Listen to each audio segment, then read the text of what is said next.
Donc bonjour à tous, je vais commencer. Je m'appelle Alexandra Appel, je suis doctorante à l'Université de Lyon et je vais vous présenter une expérience de cartographie participative que j'ai menée avec une classe de collégiens au Mexique dans le cadre de ma thèse, dans un travail qui consistait à mieux comprendre les pratiques alimentaires et les expériences alimentaires des élèves en milieu scolaire.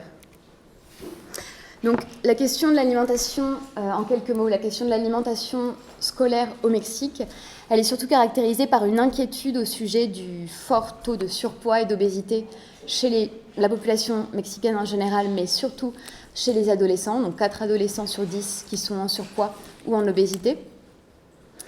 Et des chercheurs qui ont cherché à comprendre les facteurs qui favorisaient cette obésité chez les jeunes ont trouvé un environnement scolaire qui était largement obésogène, selon leurs termes, c'est-à-dire qui favorisait des pratiques alimentaires qui favorisent le surpoids et l'obésité, et notamment en raison d'une offre alimentaire scolaire jugée inadéquate. Donc des produits ultra transformés, très riches en gras, en sucre, qui sont présents sur le lieu même de l'école. Et cette réflexion sur l'offre alimentaire en milieu scolaire, elle rentre en résonance avec une réflexion plus générale sur la notion d'environnement alimentaire scolaire. Donc des institutions comme l'OMS, l'UNICEF, la FAO encouragent les gouvernements à mettre en place, à favoriser ce qu'ils appellent des environnements alimentaires scolaires sains. Donc dans le cadre de toutes ces réflexions sur vraiment l'environnement alimentaire scolaire, sur laquelle porte notamment mon travail de thèse, j'ai mis en avant la nécessité de comprendre les interactions qu'ont les élèves, qui sont quand même les premiers concernés par cet environnement scolaire, avec cet environnement scolaire, ce que je vais développer plus en avant.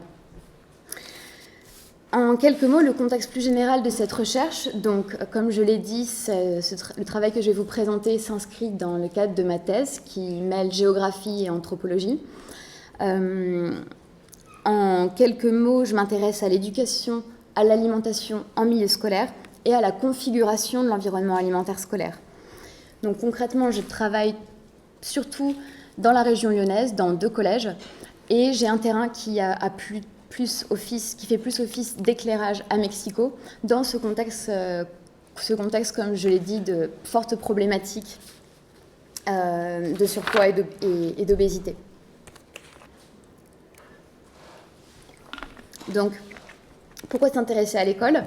L'école a été théorisée comme Captive Out-of-Home Environment, c'est-à-dire un environnement dans lequel les élèves sont captifs, au sens qu'ils y passent la majorité de leur journée et qu'ils ont relativement peu de choix quant à ce qu'ils vont y consommer ou quant à ce qu'ils vont apprendre en lien avec l'alimentation à l'école. Raison pour laquelle l'école constitue a une importance majeure dans le rapport qu'entretiennent les élèves avec l'alimentation. Donc l'objectif général de ma thèse, c'est de fournir un cadre conceptuel qui permettent de mieux comprendre le contexte général dans lequel les élèves font l'apprentissage de normes, de valeurs, de pratiques et de connaissances autour de l'alimentation dans le milieu scolaire. Pour ce faire, j'utilise le concept de foodscape qui peut se définir, il y a plusieurs définitions, mais voilà celle que je retiens, et qui se définit de la manière suivante, c'est l'ensemble des lieux où on est en contact avec la thématique de l'alimentation, que ce soit par l'acte d'acheter, de préparer, de consommer ou encore de partager de la nourriture. Donc là, ce serait le school foodscape que je traduis par le paysage alimentaire scolaire. Et je précise juste que je parlerai donc de paysage alimentaire et non pas de foodscape, sachant qu'en français, il y a différentes acceptions pour ce terme, et moi je retiens celui-là. Le paysage alimentaire, donc ce paysage alimentaire scolaire, par quoi est-ce qu'il est caractérisé ? Par une interaction entre l'environnement alimentaire scolaire, les dispositifs concrets que propose l'école aux élèves en lien avec l'alimentation. Ce peut être par exemple la cantine, le potager, des ateliers de cuisine, avec lesquels les élèves sont en interaction par le biais de leurs expériences, de leurs représentations, de leurs pratiques en lien avec l'alimentation. Ce peut être manger, cuisiner, acheter, partager, de la nourriture un ensemble de pratiques. Je vais vous parler ici d'une étude de cas que j'ai faite, que j'ai menée il y a quelques mois dans un collège du sud de Mexico.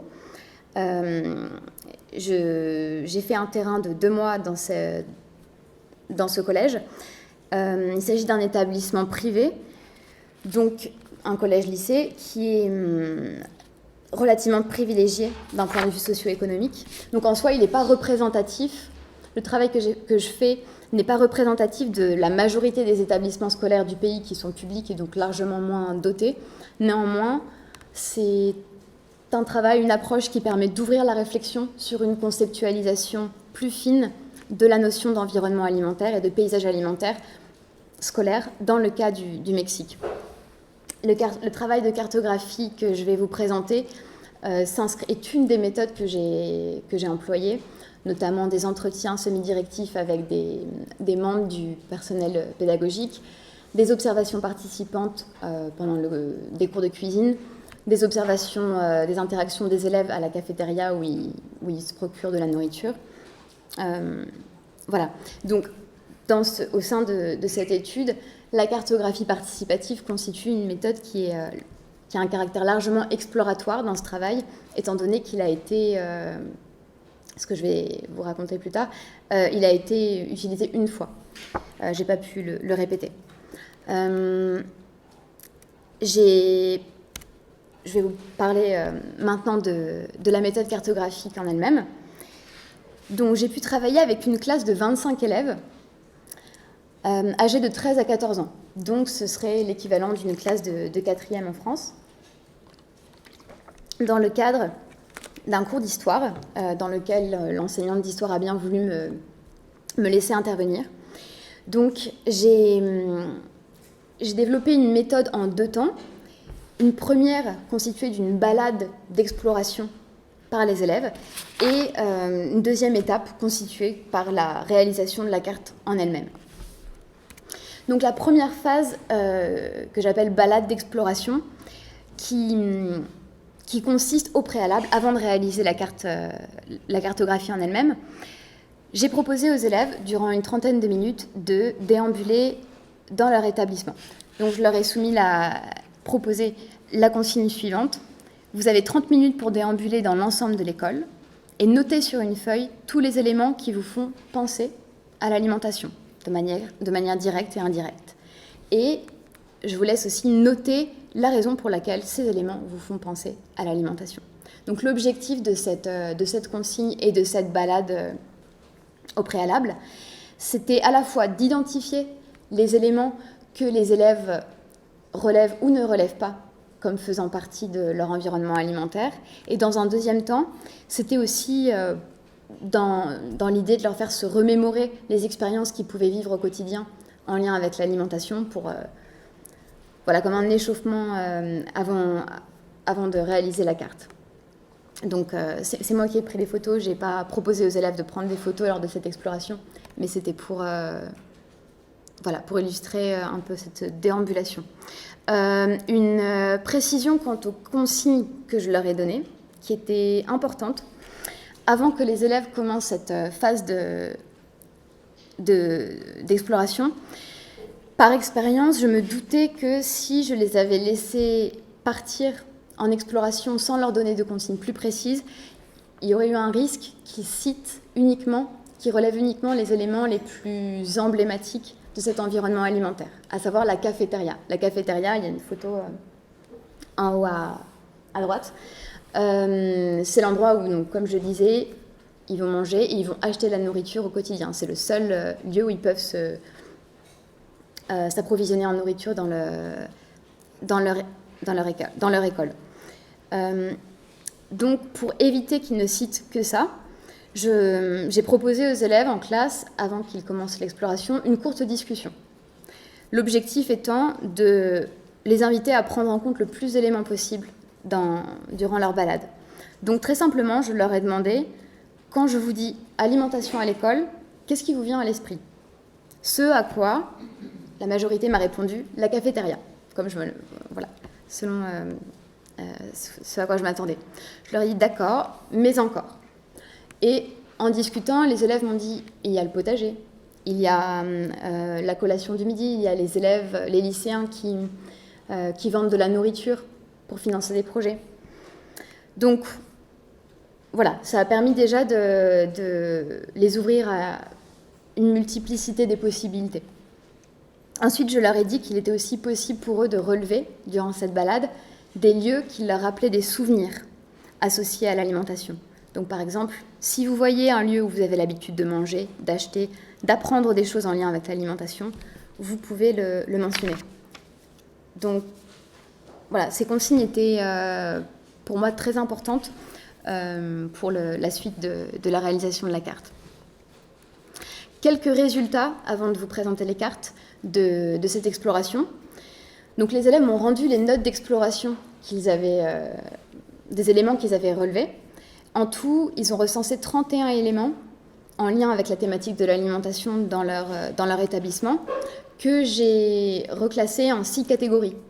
Donc les lieux de consommation, les lieux d'achat ou d'acquisition de nourriture, des objets, des espaces pédagogiques, des individus et des éléments sensibles. Et j'ai pu observer que la catégorie qui citait le plus dans cette exploration, c'est la catégorie des lieux de consommation, donc liée à une expérience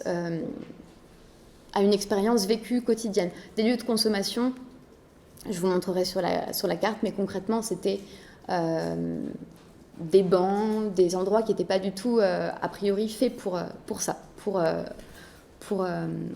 se nourrir. Mais je vous montrerai directement sur la carte.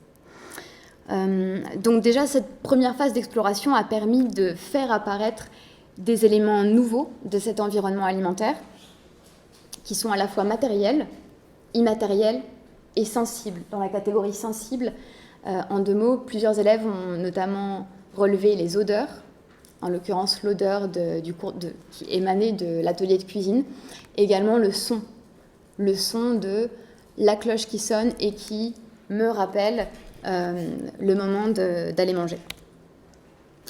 Donc suite à cette première phase d'exploration, en réalité il y a eu deux semaines qui ont séparé la phase d'exploration et l'étape de réalisation de la carte pour des raisons de calendrier scolaire. Donc la réalisation de la carte a été possible des cartes, a été possible durant une séance d'1h30, toujours en cours d'histoire, donc toujours dans un contexte vraiment scolaire, dans la bibliothèque de l'établissement. Les élèves ont choisi de s'installer par groupe de 5 environ, selon les affinités, et ils avaient à disposition du matériel pour réaliser ces cartes, notamment des crayons de couleur, des feutres, une grande feuille de papier. Donc ils ont réalisé en tout 5 cartes qui ont été réalisées par des groupes de 4 ou 5 élèves chacune. Les consignes que je leur ai données pour réaliser ces cartes étaient assez simples. Je leur ai redistribué les notes d'exploration qu'ils m'avaient données, en leur proposant de reporter sur leur carte ces éléments, mais aussi en leur disant qu'ils pouvaient rajouter des éléments si de nouveaux éléments leur venaient à l'esprit. Donc il s'agissait de consignes très larges, avec aucune consigne sur les codes cartographiques en eux-mêmes. Donc ce que je disais tout à l'heure, les lieux de consommation sont les éléments que les élèves ont le plus cités, que j'ai indiqués par des éléments jaunes. C'est des lieux, donc, comme je disais, qui ne sont pas du tout pensés pédagogiquement pour être des lieux de consommation. Il y a la cafétéria où il y a des chaises, des bancs qui sont destinés à ce que les élèves s'assoient pour manger. Mais là, pas du tout. On voit par exemple qu'il y a c'est dans l'autre carte, il y a la table de ping-pong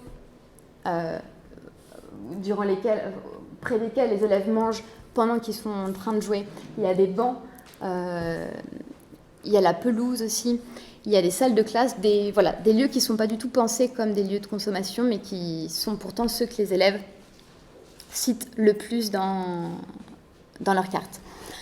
Donc, un premier constat dans ces cartes réalisées par les élèves, c'est que tous les groupes, j'ai pas montré toutes les cartes, il y en a eu plus, il y en a eu 5 en tout, tous les groupes ont pris grand soin de respecter plus ou moins l'échelle de l'établissement.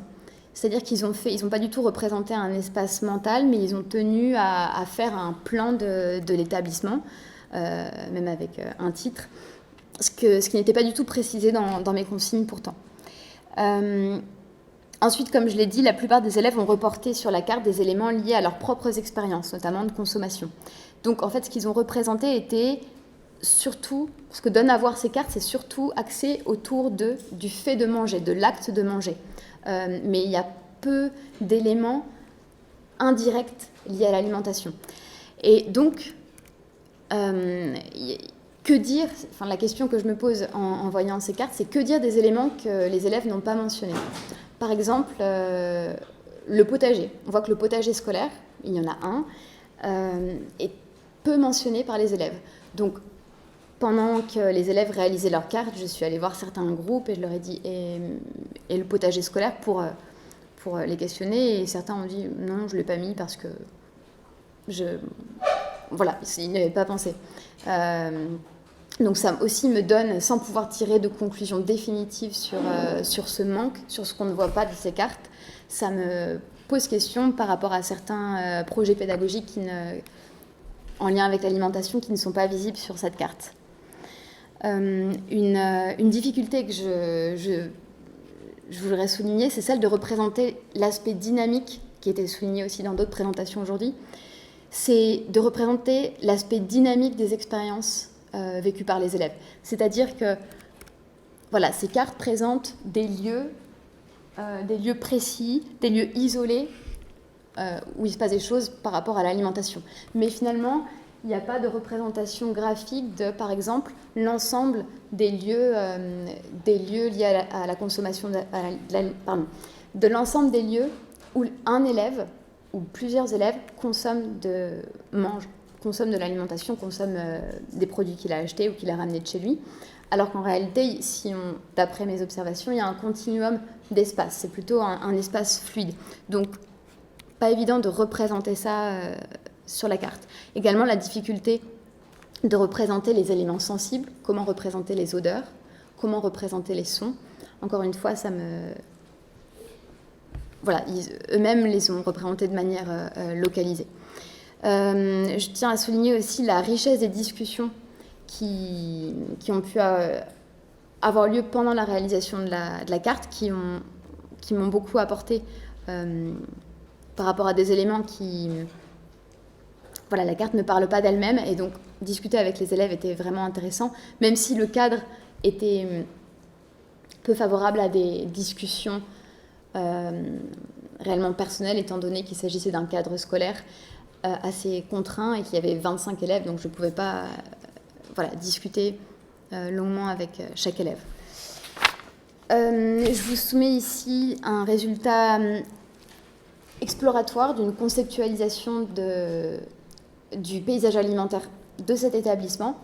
Donc cet environnement alimentaire scolaire est à la fois matériel, sensible, temporel, un environnement de consommation, et du domaine de l'espace vécu par les élèves. Il s'agit d'un espace d'apprentissage, un espace commercial, de consommation, un espace relationnel, un espace d'interdit, un espace ludique, un espace émotionnel. Je ne veux pas rentrer dans le détail de toutes ces dimensions, mais déjà le résultat que ça m'apporte, c'est qu'il s'agit vraiment d'un espace, d'un paysage qui est multidimensionnel, et l'exercice de cartographie m'a permis de détailler ces différents niveaux du paysage. Par rapport au cas vraiment de l'environnement alimentaire et du paysage alimentaire dans le cas mexicain, ce que m'a appris cette méthode, le résultat plutôt, c'est que là où il y a une focalisation, notamment des pouvoirs publics et des services de santé publique, sur l'offre alimentaire scolaire, il y a peu d'attention, à ma connaissance, qui est portée sur les lieux de consommation, sur la convivialité alimentaire et sur le temps scolaire accordé à l'alimentation. Et ce que j'ai pu observer, c'est que finalement, l'alimentation dans le temps scolaire, l'alimentation des élèves dans le temps scolaire est une activité qui est largement intercalaire, qui se fait sur un temps très court et en même temps que d'autres activités. ce que cette expérience m'a montré, personnellement, c'est que c'était intéressant de commencer une enquête qui traite de l'alimentation en milieu scolaire par cette méthode, parce qu'elle permet de lancer des premières pistes. Et notamment, avec la perspective des élèves, elle permet d'identifier des éléments qui seraient possiblement passés inaperçus sans la co-construction des savoirs. Mais il s'agit d'une méthode qui est quand même largement exploratoire et qui nécessite d'autres méthodes pour trianguler les données. Quelques limites rapidement. Dans mon cas, c'était surtout les contraintes du temps scolaire. Il faut intervenir rapidement avec un nombre assez important d'élèves. Donc ça laisse peu de temps à la réflexivité, à la discussion avec les élèves. Il y a aussi le fait que cadre scolaire oblige, les élèves ont envie de bien faire, ils sont dans un contexte où ils sont notés, enfin pas pour cet exercice, mais habituellement ils sont notés, donc tout ça joue probablement sur l'envie de faire une belle carte peut-être. Et puis une autre limite importante de ce travail, c'est que les cartes que je vous ai montrées ne parlent que d'un environnement alimentaire limité. C'est-à-dire que je crois que l'environnement alimentaire ne se limite pas à l'établissement en lui-même, mais peut aussi être plus large, notamment lors de sorties scolaires en lien avec l'alimentation, ou même sans lien avec l'alimentation, mais où il se passe des choses par rapport à l'alimentation, ou même l'environnement périphérique proche de l'école, et les salles de classe que les élèves n'ont pas pu explorer. Donc voilà, il y a des limites géographiques. Pour finir, quelques perspectives intéressantes. Donc je travaille exclusivement dans le milieu scolaire et je me questionne sur la portée pédagogique pour les élèves dans le cadre scolaire de la cartographie participative. Moi, il m'est apparu que c'était un outil intéressant pour encourager les élèves à avoir un regard critique à la fois sur leur environnement alimentaire scolaire, mais également pour réfléchir à leurs propres pratiques alimentaires dans le cadre scolaire.